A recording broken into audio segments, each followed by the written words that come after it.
To introduce today's commencement speaker, Mr. Lloyd Martin. I first had the opportunity to really spend some time with Lloyd in March when I was down in Atlanta, Georgia.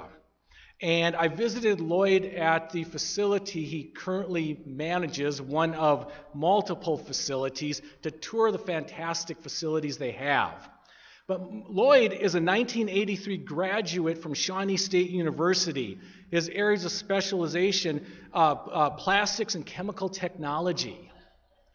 While a student at Shawnee State University, Lloyd was a recipient of academic scholarship awards and a member of the Dean's List.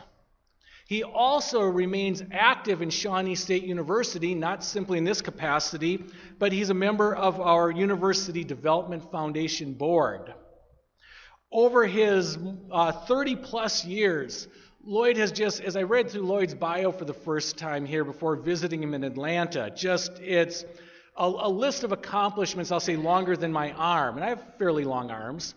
Lloyd, leadership positions, management positions, additional academic degrees that he built upon his Shawnee State University base. And these days, Lloyd is overseeing a wonderful organization as a vice president for manufacturing for CKS Packaging Incorporated. They have more than 21 manufacturing sites across the United States. Just fantastic, unbelievable. And so Lloyd also remains active. He finds time to be involved in nonprofits and to serve in a second chance program to help individuals up who have been incarcerated and had challenges along the way. And I don't know where he finds enough energy. I guess he has his fair share of coffee and Red Bull too, perhaps. But at this point, I want to go ahead and turn it over to our commencement speaker, Mr. Lloyd Martin.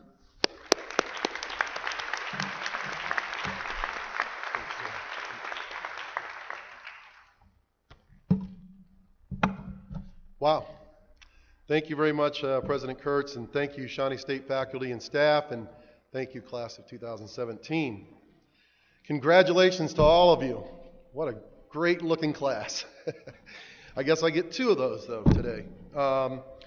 Yes, 34 years ago, almost to this day, I, too, graduated from Shawnee State, and what an honor to be back here sharing this day with you. When I was asked to give this commencement speech, it was suggested that I talk about my journey, focusing in on what brought me to Shawnee State College and my career after graduation. I was humbled, I was honored, and I was quite nervous. My journey isn't that fascinating to me, and what could I possibly say to convince you on your journey? My first thought was, how do I take 35 years of a career, condense it down into a 5 to 10 minute speech, and make it engaging and inspiring? You see, after all, it was just work to me. And I know I'm not the smartest bear in this room. So allow me to tell you a little bit about my journey, what I have learned, and about my friends and mentors along the way who have helped me. If one of you today takes one thing away, then I'll find my speech successful. So speaking of success, let's start with the meaning. What does success look like to you? What will it mean to be successful in your life and in your career? Fortunately, I learned early on in my career a definition of success that has stuck with me for the whole lifetime. It was a quote by Earl Nightingale. He gave this definition: success is the progressive realization of a worthy ideal or goal. Let me repeat it. Success is the progressive realization of a worthy ideal or goal. You see, what a powerful and meaningful definition. Success is understanding what and who you want to be and progressively realizing that every day. Success doesn't have to be achieving a C-level position in a company or the president of a university or owning your own business. No. Success is knowing what you want to do and learning to do it very well every day. Success is about setting your sights on something that you feel is worthy and initiating that journey to achieve it and enjoying every small step along the way. My journey starts with my family. They're from here in Scioto County. My mother and father were born here, they grew up here, they got married here. All my relatives are from Scioto County, and most of them still live here today. My father enjoyed a 22-year career in the military that took us to 5 states and 2 foreign countries. Yet we always came back to Scioto County at least once or twice a year to visit. The combination of my father's values growing up here in this county and his military career made him impart on me a few core values that I want to share with you. Values my father reminded me of all of his and my life. He used to say, there is nothing more important than your integrity. Protect it.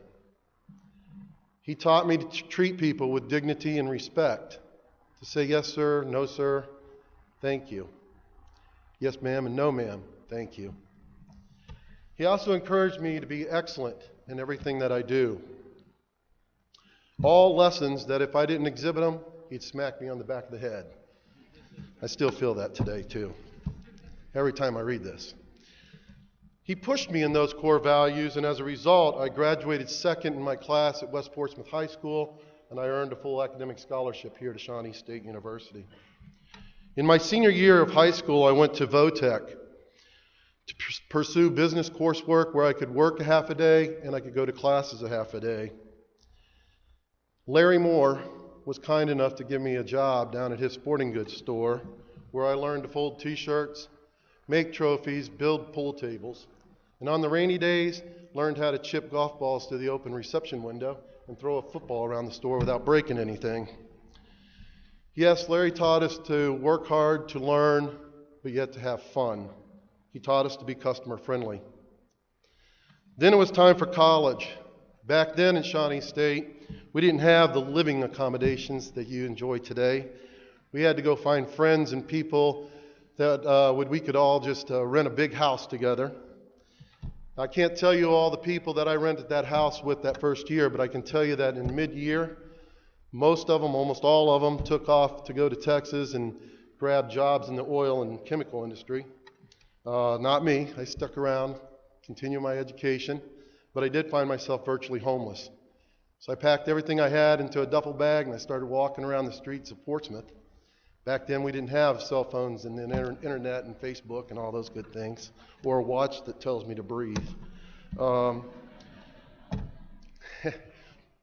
So I was walking the streets of Portsmouth and really virtually homeless. And I went into this little restaurant bar. It was a new restaurant bar. It was called the Scioto River. In there, I met a gentleman that was hardworking, ambitious, entrepreneur. He was determined. His name was Steve Malt. Steve was very kind to me, talked to me, and rented me a room above the Scioto River where I stayed until I graduated college.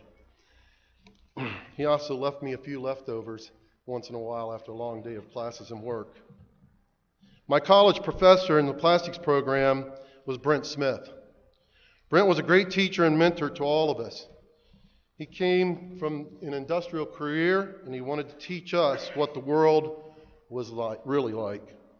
I learned much from him, and one of the pieces of advice that he gave to all of us, and it stuck with me to this day, is never forget where you came from. Upon graduating, I was hired by a small company in Port Clinton, Ohio, as a machine mechanic. I spent many long hours on and off the clock to learn the machines and the processes of making plastic bottles. And I was soon in a training program to be a supervisor. But I had my sights set a little higher than that. I wanted to be a plant manager. So one day I took the initiative to go up to the vice president of that company, Ernie Norton, and ask him, what does it take to be a plant manager? What do I have to do and what do I have to learn? Ernie didn't laugh at me. He took it to heart and he set me on a course of education and learning all aspects of that business. He taught me financials, how to relate those financial statements to the manufacturing floor. He told me to go back to college and take accounting classes, which I did. He spent hours with me, and together we learned how to use the first Apple Macintosh computer. It wasn't long, and I was promoted to plant manager in the company in their Massachusetts factory. I was the youngest plant manager ever to do so in the company. Ernie was a great mentor and a supporter of mine, and he helped me launch a career that took me from Ohio to Massachusetts, to Pennsylvania, to California, back to Ohio, back to Pennsylvania, to North Carolina, to New Hampshire, and eventually to Atlanta, where I live today. All because I took the initiative to ask him, what does it take to be successful? And he saw the determination in me. Throughout my career, I was continuously reaching for that next level, all while guarding those core values. At one point, however, a path in my journey led me to be recruited as a chief operating officer of a small company, a company whose owners made promises to me that I would own part of the company and they could retire. I was lured by that C-level position because I thought it meant success. It was one of the most challenging and darkest parts of my career. You see, the owners of the company didn't share my core values. The one thing I learned from my father and from my career, don't compromise those core values. After a year, I left that company, and I was quickly hired by CKS Packaging, my current employer. At CKS, I lead a $420 million business with 21 manufacturing facilities, research and development, and engineering. A little over a year ago, John Sewell, our CEO and owner, asked me to set my sights on creating a CKS University to train up-and-coming young leaders not much older than you are. He also asked me to create a second chance program, a program to hire people who are homeless or have made some poor choices maybe, and leading them to drugs and alcohol addiction. A worthy goal full of new learnings for me. Today we have 7 up-and-coming new leaders, young leaders in our company that we're training and mentoring, and our second chance program has 102 active employees. 12 of those were homeless a year ago and now own their own home and their own car. So what did this journey teach me, and what can I impart on you as you commence on your journey? This took a lot of thought on my part. As I said, I always looked at it, until I was asked to do this, I always looked at it as just a job. No big deal. So upon thinking about my career and reflecting on my journey, here's what I boil it all down to, and hopefully it will be something that you can use. First, never compromise your core values.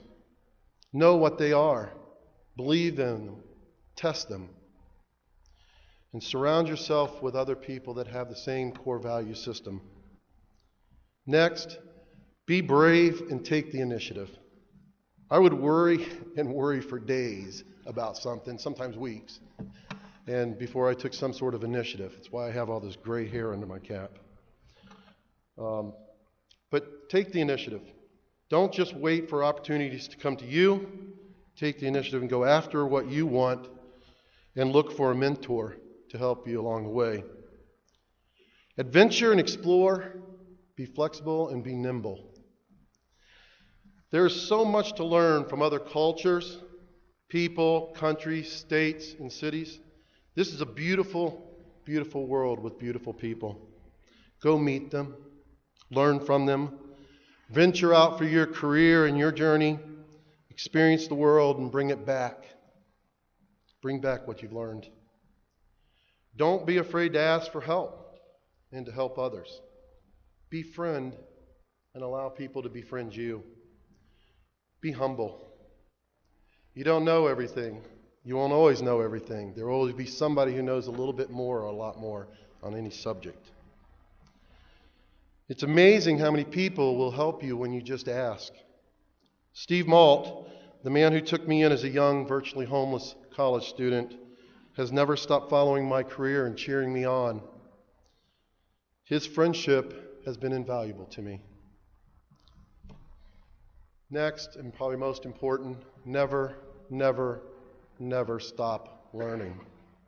Remember, success is doing what you want to do and learning to do it very well every day. Never, never, never stop learning. Lastly, be thankful. Be thankful for your journey and the people you will meet along the way, the cultures and the experiences, your friends, your family. Life can be hard. Thank those who make it easier. My journey isn't just about me. It's about all the wonderful and selfless and smart people I've met along the way. It's about the Steve Maltz, the Larry Moores, the Brent Smiths, the Ernie Nortons, and the John Sewells. It's about the homeless second chance people that I've been able to meet. The ones that now I can help and teach and get them on their journey. So in closing, God bless all of you on your journey, and may you all be successful in progressively realizing your ideal or goal. Thank you.